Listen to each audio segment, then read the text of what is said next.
Düşünün, bir sabah uyandığınızda annenizin sizi çağırdığı o kelimeyi, babanızdan duyduğunuz o ninnileri, büyükannenizin anlattığı masalları artık kimse anlamıyor.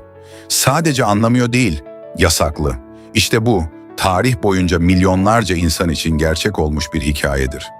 Ve bu hikaye bugün hala devam ediyor. Kürtçe, Hint-Avrupa dil ailesinin İran koluna ait, binlerce yıllık geçmişe sahip kadim bir dil. Bugün milyonlarca insanın konuştuğu bu dil, yalnızca bir iletişim aracı değil, aynı zamanda bir halkın hafızasıdır. Kurmanji, Sorani, Zazaki, Gorani, her biri aynı kültürel kökün farklı sesleri. Yüzyıllar boyunca dağlarda, köylerde, şehirlerde, ağıtlarda, ninnilerde ve destanlarda yaşamaya devam etti. 16. ve 17. yüzyıllarda yazılan Kürtçe eserler, yazdığı Memuzin destanıyla yalnızca bir aşk hikayesi anlatmadı. Bir halkın özlemini, yalnızlığını ve özgürlük arayışını da dile getirdi. Ama Kürtçenin tarihi sadece şiirlerden ibaret değildi. 20. yüzyıl boyunca Kürtçe birçok yerde yasaklandı, bastırıldı, yok sayıldı. İnsanlar kendi ana dillerinde konuştuğu için cezalandırıldı. Çocuklar okullarda Kürtçe konuşamamaya zorlandı. Radyolarda, mahkemelerde, kamusal alanlarda bu dil susturulmak istendi. Ama bir şeyi unuttular. Bir dil yalnızca kitaplarda yaşamaz. Bir dil, annelerin söylediği ninnilerde yaşar. Dedelerin anlattığı hikayelerde yaşar. Bir çocuğun ilk kelimesinde yaşar. Bu yüzden Kürtçe kaybolmadı. Çünkü insanlar onu kalplerinde taşımaya devam etti. UNESCO'ya göre dünyada her 2 haftada bir dil yok oluyor.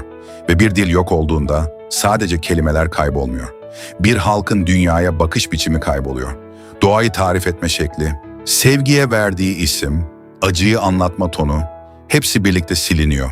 Kürtçe'de bazı kelimeler vardır ki başka dillere tam olarak çevrilemez. Çünkü her dil dünyayı farklı bir gözle görür. Bir dil aslında bir penceredir. O pencere kapandığında insanlık biraz daha eksilir. Kürt kültüründe bu dili yaşatan çok özel insanlar vardı. Dengbejler. Onlar yalnızca şarkı söyleyen insanlar değildi. Onlar bir halkın hafızasıydı. Savaşları, aşkları, göçleri, acıları ve umutları sesleriyle taşıdılar.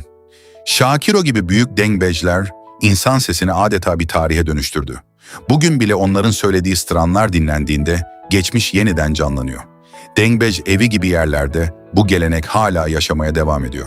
Gençler yaşlı ustalardan öğreniyor. Çünkü bir halk sesini kaybetmediği sürece tamamen yok olmaz. Bugün Kürtçe artık yalnızca köylerde ya da dağlarda değil, üniversitelerde, televizyonlarda, YouTube videolarında, Spotify listelerinde, sosyal medyada da yaşıyor.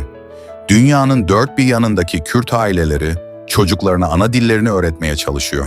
Çünkü insanlar biliyor ki bir dil konuşulduğu sürece yaşar. Peki neden bu konu herkes için önemli?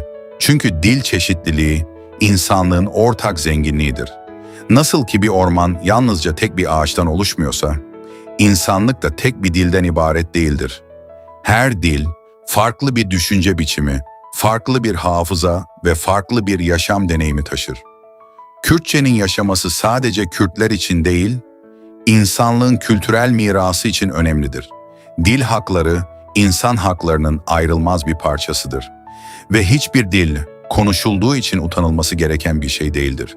Tam tersine, bir insanın ana dili, onun dünya halkın dili yoksa, hafızası da yok olur.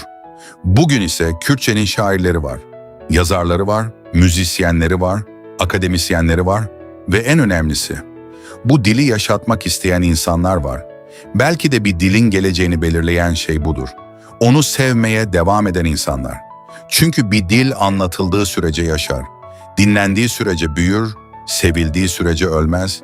Ziman jiyane, dil hayattır.